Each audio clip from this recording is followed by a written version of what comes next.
Good afternoon. My name is Eric Roman. I'm a lieutenant with the Dallas Police Department Metro Unit. Um, Today I'm going to discuss some of the incidences that occurred on, let me see here, November 28th of this year at approximately 1 o'clock in the morning. Metro officers were working in the Northwest Patrol Division when a call for person in danger, high water, came out. There was a few officers, actually there was a few from Metro and then a whole host of others from Northwest Patrol. At that time, the weather was really bad, a lot of rain, multiple calls of wrecks. We had a few other high rescues that were going on, high water rescues rather, that were going on at that time as well. At that time, we responded to the 10200 block of Wildwood Drive, and while we were there, the call was coming through dispatch, being sent from our 911 to our dispatch, and dispatch did an outstanding job and getting that information sent out to the officers who were in the location. That area is it's a very dark area. It's almost a two-lane, almost like a farm and market road. It's very dark, but at some point it does cross as one fork of the Trinity River. At that time, officers approached from the north and south location, and she was able to give additional information as to her location. But please keep in mind, it was a very static situation. I'm sorry, it was a very fluid situation, and of course she was in danger. The water was really high, and the officers here, and according also with our 911 operator or dispatcher rather, will provide you with additional information as to the incidents that led to the successful and safe rescue of that young lady. I will introduce to you today one of the couple of people who are here with me. Daniel Jamieson, Jamieson, Senior Corporal, badge 9370, and Raciel Hernandez, badge 10006. Raciel's first name is Raciel, Hernandez, Hernandez.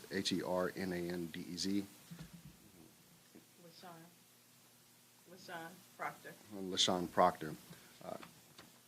So at this time, what I'll do is turn it over to Daniel Jamieson, and he'll give his remarks regarding the incidents and the activities of that night.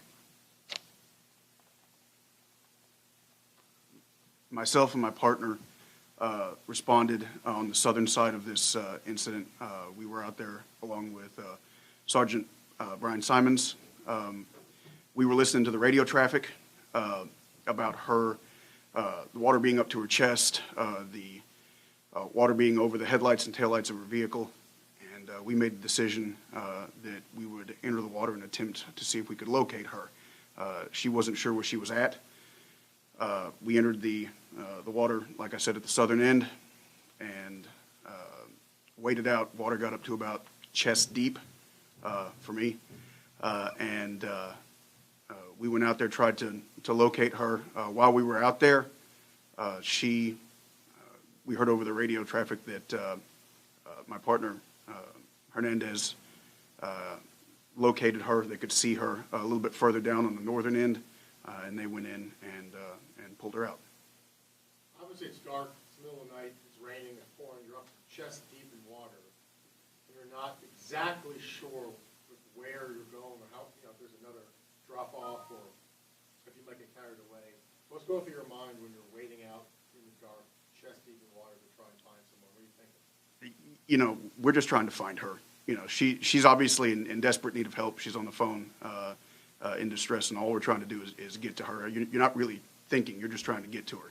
So that's about it. I know you're an officer, and I'll ask the question anyway. Was it scary? Were you scared? No, I didn't really have time to be scared. I was just thinking about trying to get out there and get her so we could get her out. I guess, did you have here the water was up past her stomach. Did you have a plan, really? You just knew that she needed help and we needed to at least get to her? Because I know the car moved at certain points. It was so dark. You just needed to try and find her. That was your first priority. Yeah, we were trying to find her, and then if we could stand, then she could stand, and we would walk her out and get her out as best we could. Have you ever had anything like I'm sure you've responded to high water rescue calls before, or is this unlike anything you've ever seen before? This water was deeper than anything I've seen. I've seen that area flood out before. I used to work Northwest Patrol before I came to Metro, and that area is known for flooding. But that's probably the worst I've ever seen it. It's been, I've never seen it that high. So were you able to walk out with her, or you and Rocio together walked her out, or how was that? No, I was on the southern end. She was on the more northern end of it. So we never ended up getting to her. It was Hernandez that was able to walk out and get to her.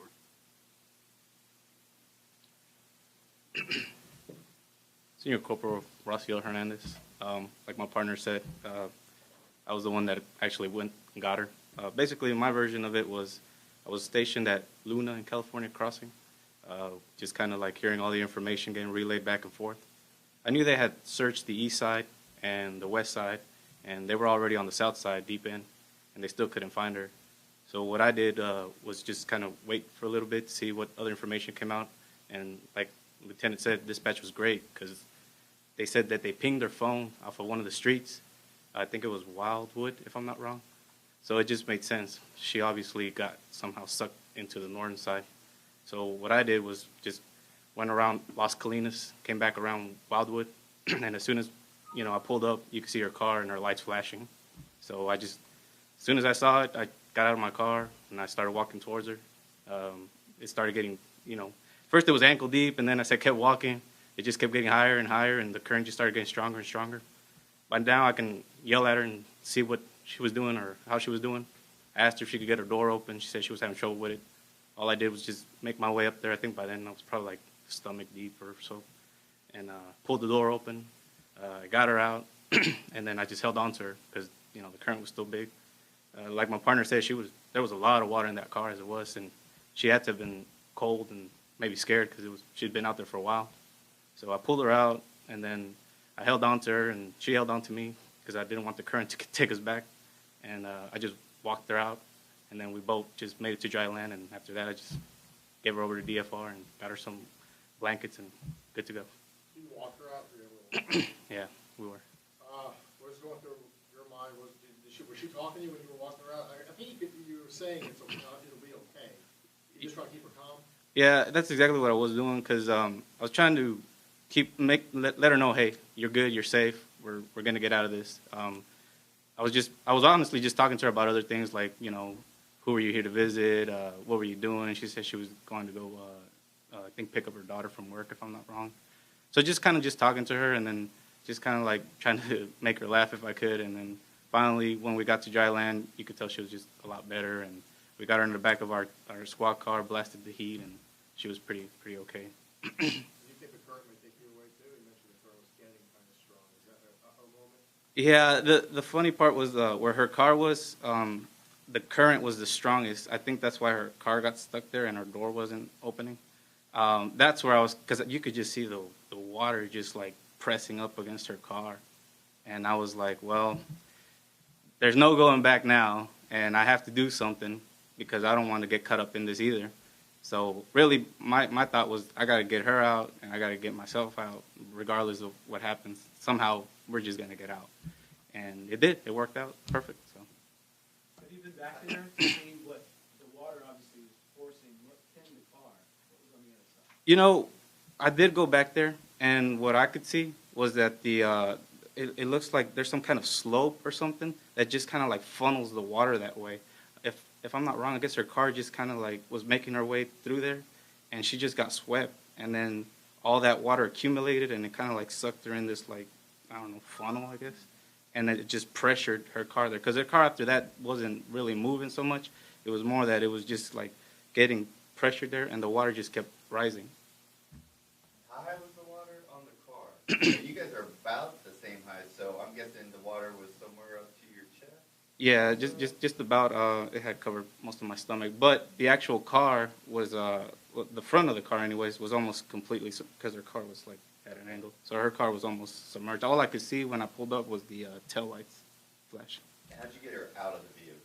I had to make my way towards the front of her door.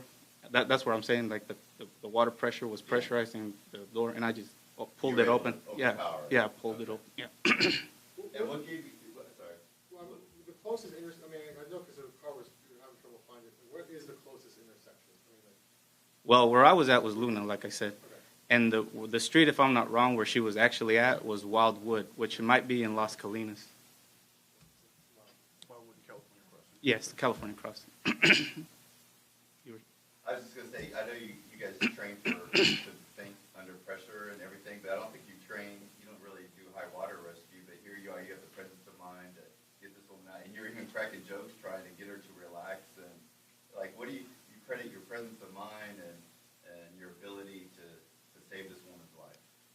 Risking your own at the same time, really. Yeah, but, I talked to my family after that, and they're like, what were you thinking? Honestly, I wasn't. She has a family like I have a family, and she wants to go home like I want to go home, and that's honestly, that's what I was thinking. I was like, she needs to get out because, like she said, she had a daughter she was just going to pick up. She thought she was probably going to go pick her up and go home, and that's what I was thinking. I swam, so I knew I could swim. I don't know if I could swim against the current, but I also had a plan. If I had to, I would just make our way towards the edge of the stream and just hold on for dear life if I had to. But, that's just what I think of, That I don't know if I would say it's courage, but it's just, she has to go home just like I have to go home. I'll You say know? it's courage for you. Okay, for sure. But, How was the temperature of the water? It was like 50 or below, so it had to have been a lot cold. I didn't even feel it, I'll be honest with you. So, How did all this begin? yeah.